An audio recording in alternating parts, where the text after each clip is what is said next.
আজকে চমৎকার একটা রেসিপি শেয়ার করছি, আদিবাসীদের জনপ্রিয় বাঁশকরলের রেসিপি। এতদিন মোবাইলে দেখতাম আর চিন্তা করতাম আমি নিজে কখন এই রেসিপি তৈরি করব। অবশেষে আজকে এই দিনটা চলে আসলো। আসলে অসম্ভব বলতে কিছুই নেই। আপনারা নিশ্চয়ই দেখেছেন কিভাবে আমি বাঁশকরল কেটে নিয়েছি।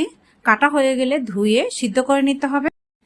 এখন গরম তেলে তেজপাতা, দারুচিনি, লবঙ্গ, এলাচ, কাঁচামরিচ, পেঁয়াজ দিয়ে ভালো করে নেড়ে চেড়ে নিব। নাড়াচাড়া হয়ে গেলে হলুদ, মরিচ, ধনিয়া, জিরার গুঁড়া ও আদা বাটা, রসুন বাটা, পরিমাণ মতো লবণ দিয়ে তার মধ্যে মাংস দিয়ে ভালো করে কষিয়ে নিতে হবে। মাংস ভালো করে কষানো হয়ে গেলে দিয়ে দিব সিদ্ধ করা বাঁশকরল দিয়ে আবারও ভালো করে কিছুক্ষণ কষিয়ে নিব। কষানো হয়ে গেলে পরিমাণ মতো পানি দিয়ে সিদ্ধ করে নিব।